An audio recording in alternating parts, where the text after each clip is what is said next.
Mereka terkejut melihat tubuh Clarita meringkuk di lantai penjara dengan bekas gigitan di badannya.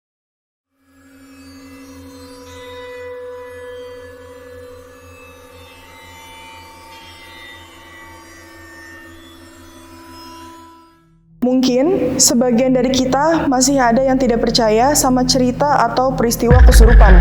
Bagi mereka yang tidak percaya, mungkin kesurupan cuman acting atau adanya gangguan di otak kita. Tapi, kalau kalian baca kisah Clarita Villanueva, apakah masih menganggap kalau kesurupan cuman dongeng belaka? Hai Sourcers, selamat datang di channel Click Source.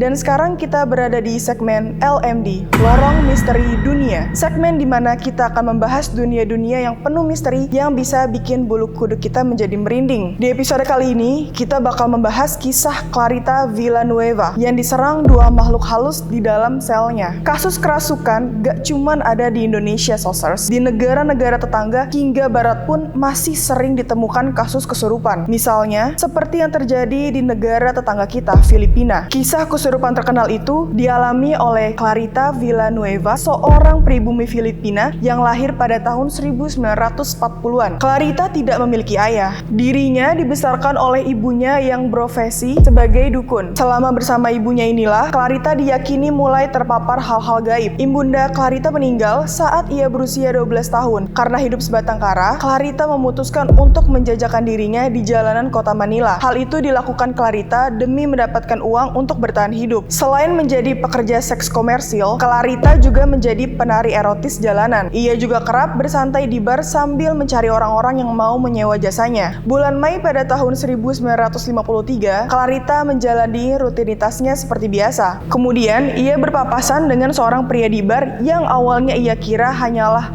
pria hidung belang yang biasanya ingin menikmati tubuhnya saja. Ternyata, dugaan ia salah besar. Pria itu merupakan seorang polisi yang sedang menyamar. For your information aja nih, Sourcers, kegiatan pelacuran saat itu merupakan hal yang sangat dilarang di Filipina. Clarita pun akhirnya dimasukkan ke dalam penjara kota Manila. Saat Clarita sedang di penjara inilah, ia kerap mendapatkan teror aneh dari makhluk halus. Pada awalnya, Clarita sering berteriak-teriak sendiri di dalam selnya. Kemudian, saat petugas tiba di sel Clarita, mereka terkejut melihat tubuh Clarita meringkuk di lantai penjara dengan bekas gigitan di badannya. Saat para petugas itu bertanya pada Clarita tentang apa yang terjadi, Clarita menjawab jika dirinya diserang oleh dua makhluk gaib. Menurut klaim Clarita, sosok pertama bertubuh tinggi besar dengan badan yang dipenuhi bulu. Sementara, sosok kedua bertubuh kecil, berwajah tampan, dan memiliki kumis besar. Petugas menduga kalau Clarita hanya sedang mengalami serangan panik dan kemudian melukai dirinya sendiri tanpa sadar. Dia juga sempat dibawa ke dokter kejiwaan, namun rentetan kejadian aneh terus menimpa Clarita. Malah, terornya semakin parah. Clarita bukan hanya digigit, tapi juga terbanting kesana kemari di dalam ruangan selnya sendiri. Wali kota Arsenio Lacson memerintahkan supaya Clarita dibawa keluar penjara untuk diperiksa. Nah, secara tiba-tiba saja, muncul luka gigitan di kulit Clarita, seolah-olah dirinya sedang dikunyah hidup-hidup oleh makhluk gaib. Tim dokter yang memeriksa Clarita menyimpulkan kalau Clarita tidak memiliki gangguan jiwa. Kisah Clarita menjadi konsumsi publik. Media massa terus memberitakan tentang apa yang dialami Clarita. Popularitas Clarita kini melambung bak selebriti. Parahnya, seorang dokter yang menuduh Clarita dan seorang petugas yang menendang Clarita secara tiba-tiba mati secara mendadak beberapa hari setelah mereka melakukan tindak tidak terpuji kepada Clarita. Beruntung bagi Clarita,